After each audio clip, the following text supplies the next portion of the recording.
Le fantôme de son ex-copine.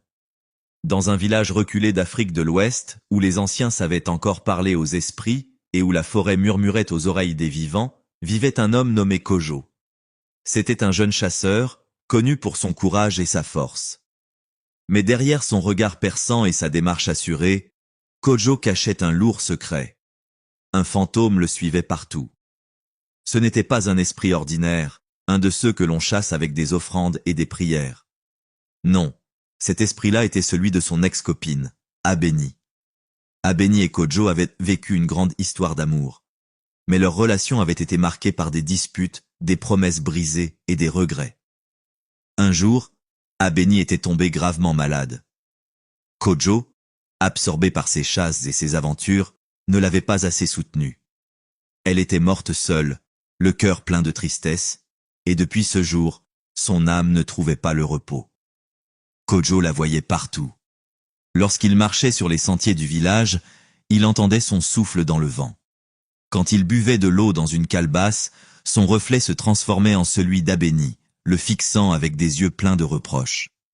La nuit, il sentait une main glacée effleurer sa peau, et parfois, il l'entendait murmurer son nom.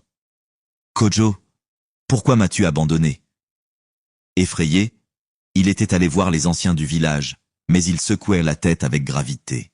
« Les âmes des morts ne tourmentent que ceux qui leur doivent quelque chose, » disait le vieux sage Kwaku. « Va la voir, demande-lui ce qu'elle veut, » conseillait une vieille femme, connue pour parler aux esprits. Mais Kojo n'osait pas.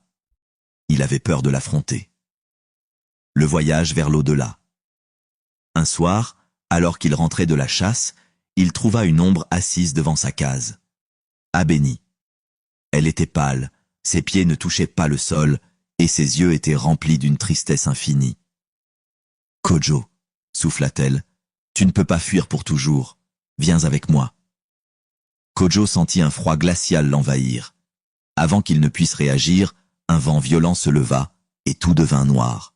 Quand il ouvrit les yeux, il n'était plus dans son village. Il était dans un monde étrange, entre la vie et la mort. Les arbres étaient tordus, les rivières coulaient à l'envers, et des ombres sans visage murmuraient dans le vent. Abeni se tenait devant lui. « Pourquoi m'as-tu laissé mourir seul ?» demanda-t-elle, sa voix résonnant comme un écho lointain. Kojo baissa la tête, honteux.